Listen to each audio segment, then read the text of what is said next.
नमस्कार, ये आकाशवाणी पटना है। अब आप अभिषेक दास से प्रादेशिक समाचार सुनिए। पहले मुख्य समाचार। राज्य सरकार ने जीविका समूहों को उद्योग और व्यापार के लिए ऋण उपलब्ध कराने के वास्ते सहकारी बैंक के गठन को मंजूरी दी। निर्वाचन आयुक्त डॉक्टर विवेक जोशी ने बिहार विधानसभा चुनाव में मतदान प्रतिशत बढ़ाने पर बल दिया। डॉक्टर जोशी आज मोतिहारी में ईवीएम की प्रथम स्तरीय जांच करेंगे।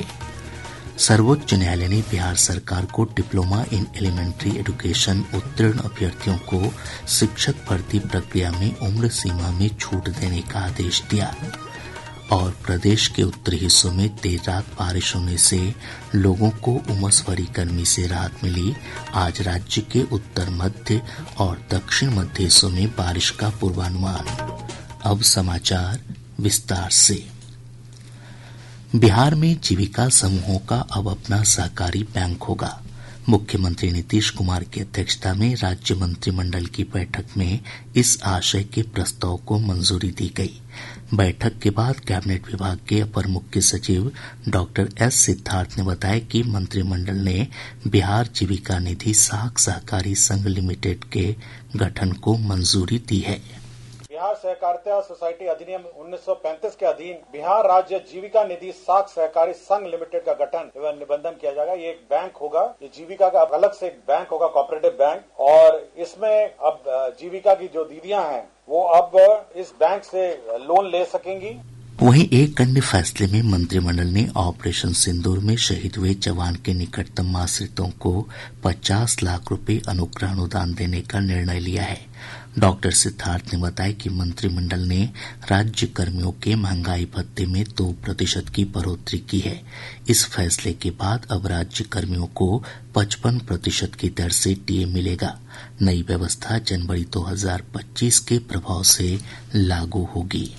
केंद्रीय वेतनमान में जो डीए इंक्रीज हुआ है उस पर मंत्रिपरिषद ने निर्णय लिया है। जो सप्तम केंद्र पुनरीक्षित वेतनमान है उसमें 1/1/2025 के प्रभाव से 53 के स्थान पर 55 होगा। फिफ्थ पे कमीशन में 455 के स्थान पर 466 होगा 1/1/2025 के प्रभाव से, और षष्टम का 246 से बढ़ के 252 1/1/2025 के प्रभाव से होगा।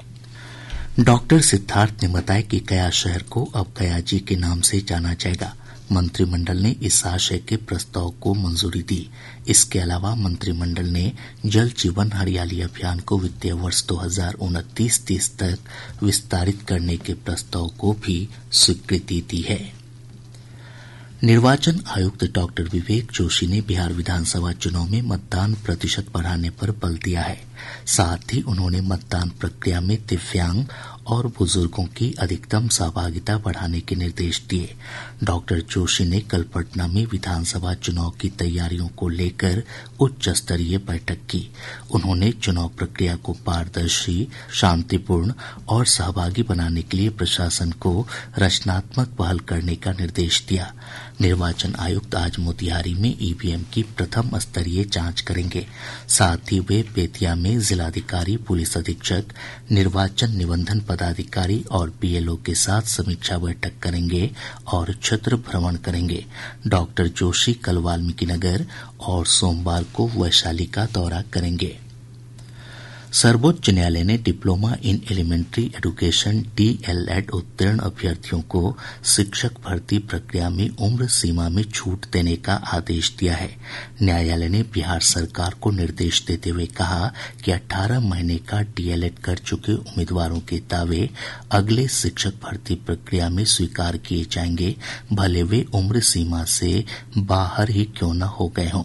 इधर पटना उच्च न्यायालय ने राज्य सरकार को प्रदेश के बाहर के संस्थानों से जीएनएम कोर्स करने वाले अभ्यर्थियों को स्टाफ नर्स की बहाली प्रक्रिया में शामिल करने का निर्देश दिया है। भारतीय जनसंचार संस्थान IIMC आगामी शैक्षणिक वर्ष से जनसंचार और पत्रकारिता में डॉक्टर ऑफ फिलॉसफी PhD कार्यक्रम शुरू करेगा।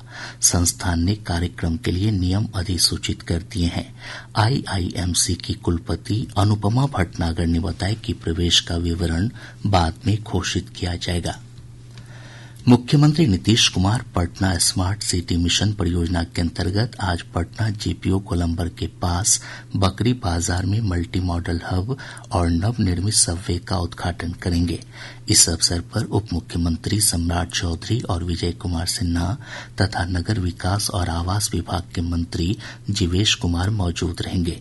मल्टी मॉडल हब में विभिन्न प्रकार के वाहनों के पार्किंग की अत्याधुनिक व्यवस्था है। आतंकवाद के विरुद्ध भारतीय सशस्त्र बलों के ऑपरेशन सिंदूर की सफलता के बीच समूचा राष्ट्र देश के जवानों के शौर्य और साहस को नमन कर रहा है। आकाशवाणी समाचार सैन्य बलों को श्रद्धांजलि देने के लिए एक विशेष श्रृंखला प्रस्तुत कर रहा है। आज हम परमवीर चक्र विजेता राइफलमैन संजय कुमार का स्मरण कर रहे हैं, जिन्होंने करगिल युद्ध में अनुकरणीय बहादुरी का परिचय दिया था।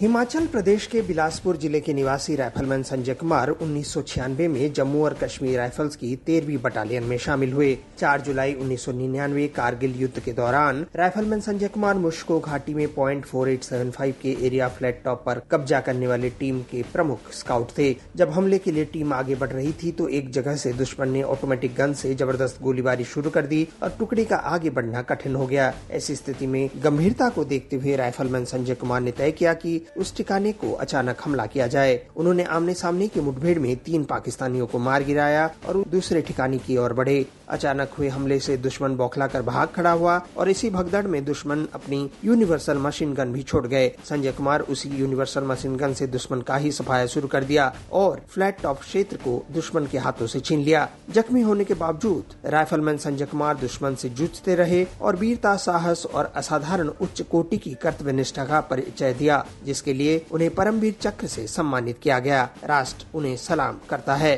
अनुपम मिश्र, आकाशवाणी समाचार, दिल्ली। ऑपरेशन सिंदूर की सफलता के बाद प्रदेश भाजपा की ओर से जिला मुख्यालयों में तिरंगा यात्रा का आयोजन किया जा रहा है।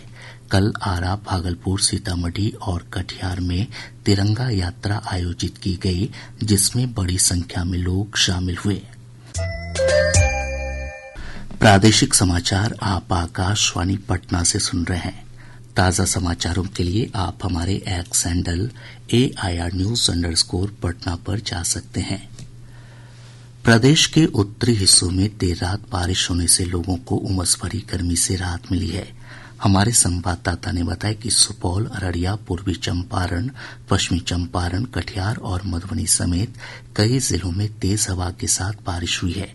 मौसम विभाग ने अपने पूर्वानुमान में कहा है कि आज सीतामढ़ी, वैशाली, शिवहर, गया, नालंदा और लखीसराय समेत राज्य के उत्तर मध्य और दक्षिण मध्य हिस्सों में तेज हवा के साथ बारिश की संभावना है। दिनांक 17 मई 2025 को राज्य के उत्तर मध्य एवं दक्षिण मध्य भाग के 1 या 2 स्थानों पर मेघ गर्जन, वज्रपात और तेज हवा 30 से 40 किलोमीटर प्रति घंटा चलने की संभावना है। राज्य के दक्षिण पश्चिम भाग और पटना जिले में गर्म और आर्द्र दिन रहने की संभावना है। राज्य के पश्चिम एवं उत्तर पूर्व भाग के 1 या 2 स्थानों पर मेघ गर्जन, वज्रपात और तेज हवा 50 से 60 किलोमीटर प्रति घंटा चलने की संभावना है। इधर हमारे संवाददाता ने बताया कि पश्चिम चंपारण जिले के बगहा में धूल भरी आंधी और बारिश के दौरान वज्रपात की घटना में 8 लोग घायल हो गए हैं।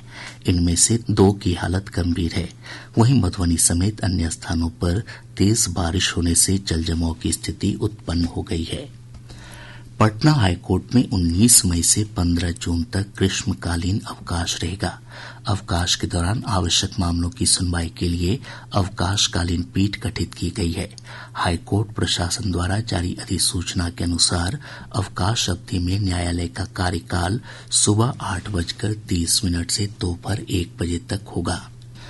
बिहार ग्राम कचहरी न्यायमित्र के 2436 पदों के लिए अंतिम मेधा सूची जारी कर दी गई है। अभ्यर्थी gp.bihar.gov.in पर परिणाम देख सकते हैं। स्मार्ट प्रीपेड मीटर के अपग्रेडेशन कार्य की अवधि 19 मई तक के लिए बढ़ा दी गई है। बिजली कंपनी के अनुसार इस अवधि के दौरान उपभोक्ताओं को रिचार्ज की जानकारी नहीं मिलेगी। दैनिक रीडिंग और अन्य मीटर डेटा का अपडेट निर्धारित समय पर नहीं हो सकेगा। कंपनी के अनुसार जैसे ही अपग्रेडेशन का काम पूरा होगा, सभी सेवाएं बहाल हो जाएंगी। इस अवधि में किसी भी उपभोक्ता की बिजली नहीं काटी जाएगी। आईपीएल क्रिकेट एक सप्ताह के बाद आज फिर शुरू हो रहा है। आज बेंगलुरु में मेजबान रॉयल चैलेंजर्स बेंगलुरु और कोलकाता नाइट राइडर्स का मैच शाम 7:30 बजे से खेला जाएगा। इससे पहले भारत और पाकिस्तान के बीच तनाव के कारण 9 मई को आईपीएल प्रतियोगिता निलंबित कर दी गई थी। मधुबनी जिले के लदनिया के पीओपी के एसएसबी जवानों ने नेपाल से भारतीय सीमा में प्रवेश कर रहे चीन के एक और नेपाल के 2 नागरिकों को गिरफ्तार किया है। तीनों से पुलिस पूछताछ कर रही है। इधर पूर्वी चंपारण जिले के रक्सौल में भारत से नेपाल की सीमा में प्रवेश कर रहे कनाडा के नागरिक हरप्रीत सिंह को गिरफ्तार किया गया है। वह बिना वैध वीजा के भारत में रह रहा था। कटिहार जिले के कोढ़ा थाना क्षेत्र की खेरिया पंचायत के बेलाल चौक के पास मखाना खेत में ट्रैक्टर के पलट जाने से चालक समेत 2 लोगों की मौत हो गई। रोहतास जिले के नोखा के धर्मपुर थाना क्षेत्र अंतर्गत सिसरित गांव के पास 3 हथियारबंद अपराधियों ने एक बैंक के सीएसपी संचालक से लगभग 2.5 लाख रुपए लूट लिए। सीवान जिले के महाराजगंज प्रखंड स्थित प्राथमिक विद्यालय रतनपुरा मकतब के शिक्षक को पीआरसी व्हाट्सएप ग्रुप में आपत्तिजनक पोस्ट करने के मामले में निलंबित कर दिया गया है। अब पटना से प्रकाशित प्रमुख समाचार पत्रों की सुर्खियां। आज के सभी समाचार पत्रों ने राज्य मंत्रिमंडल के फैसलों से जुड़ी खबर को प्रमुखता से प्रकाशित किया है। हिन्दुस्तान की सुर्खी है, राज्य में जीविका समूहों का अपना सहकारी बैंक होगा। दैनिक जागरण ने लिखा है, गया शहर का नाम अब गया जी। प्रभात खबर ने मुख्यमंत्री नीतीश कुमार के हवाले से लिखा है, किसी प्रकार का भ्रष्टाचार बर्दाश्त नहीं, अंचल से विभाग तक रखें नजर। दैनिक भास्कर के शब्द हैं, रक्षा मंत्री ने कहा पाक को दी मदद पर फिर सोचे आईएमएफ, पैसा टेरर फंडिंग में जाएगा। राष्ट्रीय सहारा ने लिखा है, जगत गुरु रामभद्राचार्य और गीतकार गुलजार ज्ञानपीठ पुरस्कार से सम्मानित। आज अखबार की सुर्खी है, बिहार की महिलाओं को नीतीश का तोहफा, 6 से 25 रुपए में महिलाएं लेंगी लग्जरी पिंक बस सेवा का आनंद। और अब अंत में मुख्य समाचार एक बार फिर। राज्य सरकार ने जीविका समूहों को उद्योग और व्यापार के लिए ऋण उपलब्ध कराने के वास्ते सहकारी बैंक के गठन को मंजूरी दी। निर्वाचन आयुक्त डॉक्टर विवेक जोशी ने बिहार विधानसभा चुनाव में मतदान प्रतिशत बढ़ाने पर बल दिया। डॉक्टर जोशी आज मोतिहारी में ईवीएम की प्रथम स्तरीय जांच करेंगे। सर्वोच्च न्यायालय ने बिहार सरकार को डिप्लोमा इन एलिमेंट्री एजुकेशन उत्तीर्ण अभ्यर्थियों को शिक्षक भर्ती प्रक्रिया में उम्र सीमा में छूट देने का आदेश दिया। और प्रदेश के उत्तरी हिस्सों में देर रात बारिश होने से लोगों को उमस भरी गर्मी से राहत मिली। आज राज्य के उत्तर मध्य और दक्षिण मध्य हिस्सों में बारिश का पूर्वानुमान। इसके साथ ही आकाशवाणी पटना से प्रसारित प्रादेशिक समाचार का ये अंक समाप्त हुआ। आकाशवाणी पटना से अगला समाचार बुलेटिन दोपहर 2 बजे प्रसारित किया जाएगा। नमस्कार।